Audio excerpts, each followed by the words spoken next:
All right, joining me now here on the Matthew Filipowicz Show is Kirk Laubenstein and Ross Hyman. Kirk works with the groups Interfaith, Worker Justice, and Unite Here. Ross is with the AFL-CIO. Kirk, Ross, thank you so much for being on the show. Thank you. Great, thanks to be here. All right, so guys, you are both currently working on a new campaign for hotel worker justice, and it's a really, really interesting angle you guys are taking, so why don't you tell us all about it? So, I'm with the AFL-CIO. We work with workers trying to achieve justice, and there are many tools that workers use to achieve justice, including strikes and boycotts. Increasingly, boycotts are one of the main ways that workers seek to achieve justice in the workplace.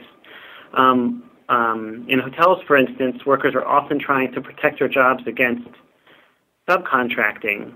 And if workers went on strike, an extended strike to prevent subcontracting, what the employer could do is actually replace all those workers with temporary agencies, with subcontracted workers, effectively getting exactly what the hotel wants. And so the increasingly useful tool is for workers actually to remain on the job, but call for a boycott of their own hotel. This is actually still quite a courageous act because it places the workers in danger of all kinds of intimidation and harassment from their employer for calling for a boycott of their own hotel.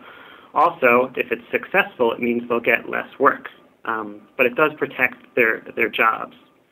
When I was growing up, I was taught to never cross a picket line, and to do so is it would be almost like a physical aversion to doing so. If this campaign is going to be successful, we have to develop that same sense of aversion towards violating a boycott.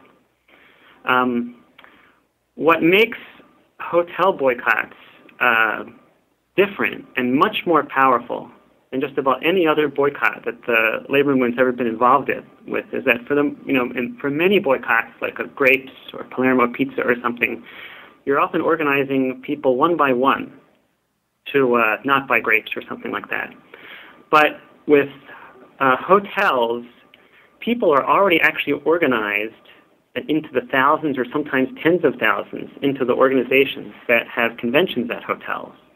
When an organization has a convention at a hotel, they're getting room blocks at a hotel, hundreds or sometimes thousands of blocks at a time.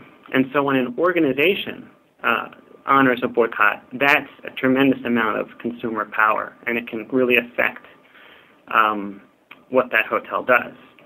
And I think a little bit.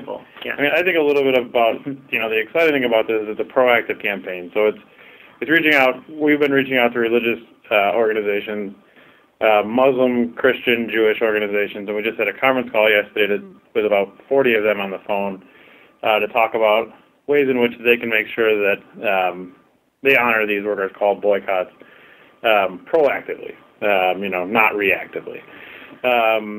And the UCC, which I'm a member of, I'm a seminary student. I'm going into my third year.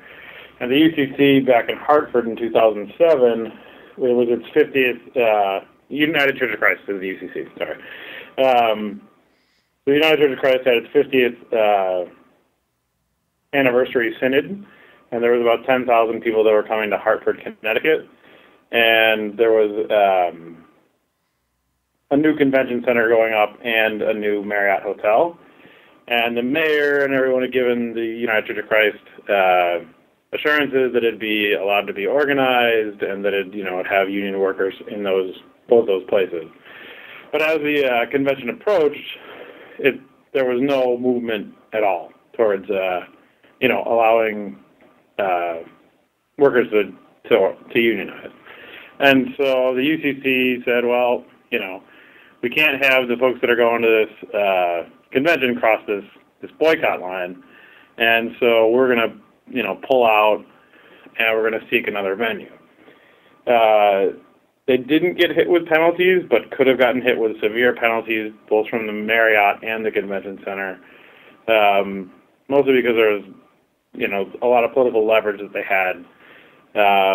They didn't get penalties, but I mean, it could have been really, really bad for the UCC. And this most recent convention was held in Long Beach, and I attended. And both the Hyatt and the Hilton in Long Beach were under boycott while we were there.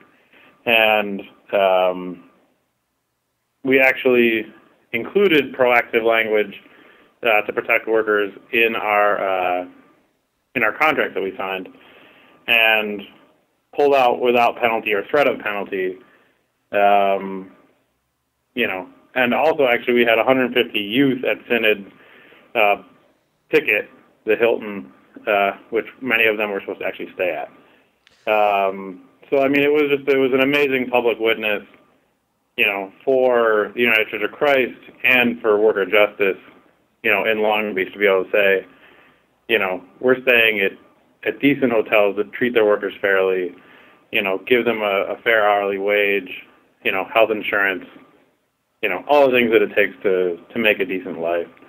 And so that's what we're encouraging other religious organizations to do, to give folks, a shot at a good life.